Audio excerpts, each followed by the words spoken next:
Complex number दिखता कैसे है उसके बारे में चर्चा की थी। आज हम चर्चा करेंगे आयोटा की इंटीग्रल पावर। इंटीग्रल पावर कुछ नहीं होती, इंटीग्रल मतलब इंटीजर 1 2 3 4 5 6 7 8 या माइनस वाले और जीरो, इंटीजर उसी को कहते हैं इंटीग्रल।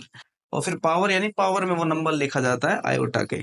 आयोटा के अगर हम पावर करके देखें, ये हम कुछ भी कर रहे हैं आयोटा के साथ, हम एक्सपेरिमेंट करके देख रहे हैं तो हमें ये कॉन्सेप्ट मिले। ऐसा कुछ नहीं है कि इसको यूज करना है, ये तो बस अगर कोई चीज नई चीज मिलती है हमें, नया खिलौना मिलता है हमें, तो उसको हम अलग अलग तरीके से खेलने की कोशिश करते हैं। इसको ऐसे खेले, ऐसे खेले, ऐसे करके खेले, ऐसे करके खेले, बस वो एक्सपेरिमेंट किया। पहले आयोटा बनाया गया, फिर उसके बाद एक्सपेरिमेंट किए गए। अगर आयोटा में 1 की पावर लगाते हैं तो क्या होगा, आयोटा ही होगा। करके देख लो भाई, रूट माइनस 1 की पावर 1 लगाओगे तो क्या आएगा, रूट माइनस 1। इसको क्या कहते हैं, आयोटा ही कहते हैं। तो आयोटा की पावर 1 आयोटा ही होगा।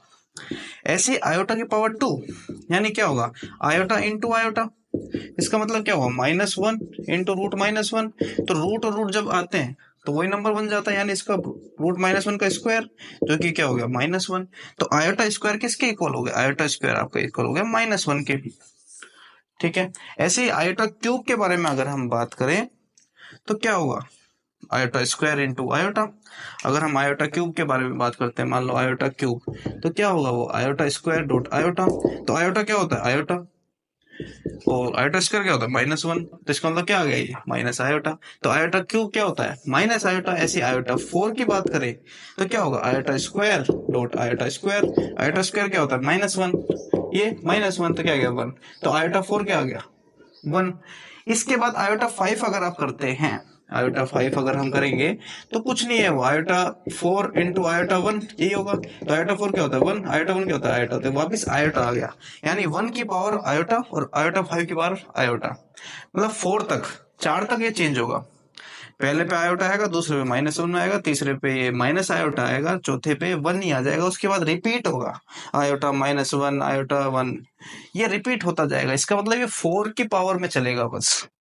इससे आसानी क्या होती है हमें, कि अगर हमने आयोटा लिखा 24, तो इसको हम कुछ आसानी तरीके से, बार बार ऐसे करना नहीं, आयोटा इंटू ऐसे करके तो बहुत टाइम लग जाएगा। तो कुछ नहीं करना, आपको 4 की टेबल में तोड़ना है, 4 इंटू 6 तो टूट गया, तो 4 इंटू 6 लिख दिया इसमें। तो हम ऐसे लिख सकते हैं, आयोटा की पावर 4, पावर में 6, आयोटा की पावर क्या होते हैं 1, 1 की पावर 6, 1, 1 नहीं होगा। ऐसे अगर हमने लिख दिया 25 तो क्या होगा, ऐसे लिखना है 4 इंटू 6 प्लस में 1, इसको लिख सकते हैं ना 25 को हम, 4 इंटू 6 24 प्लस 1 25। अब जब भी पावर प्लस में होती है तो अलग अलग ले सकते हैं हम पावर, इसको हम मल्टीप्लाई में करके अलग अलग ले सकते हैं, क्योंकि जब बेस सेम होता है तो पावर ऐड हो जाती है। तो पावर ऐड हो जाती है तो इसका मतलब बेस सेम होता है, तो अलग अलग ले सकते हैं इसको हम। तो इसकी क्या होती है, इसकी वही हो गया, आयोटा 4 की पावर 6 डॉट आयोटा 1। अब यहाँ क्या हो गया, 1 की पावर 6 और ये आयोटा 1। तो आपके पास लास्ट में आंसर है आयोटा। अब यहाँ पे कुछ भी और 2 3 4 में तोड़ना है आपको। एक्चुअली में जो 4 की टेबल तोड़ के 1 2 3 4 में लेके आना है, ये वाला रिमाइंडर जिसको हम कहते हैं, ये रिमाइंडर प्लस में जो है ये 1 2 3 तक ही आएगा, क्योंकि या तो 0 आएगा या 1 आएगा या 2 आएगा या 3 आएगा, क्योंकि 4 तो वापस इसी में चला जाएगा, टेबल में ही चला जाएगा उसकी। तो आयोटा इसका आंसर आ गया। तो आयोटा 25 क्या होगा, आयोटा 24 क्या होगा, 1। सिंपल सा कॉन्सेप्ट है, अगर समझ गए तो अच्छा है, बाकी कुछ नहीं है। ये पावर से मल्टीप्लाई बच्चों वाला 6ठी क्लास का कॉन्सेप्ट है।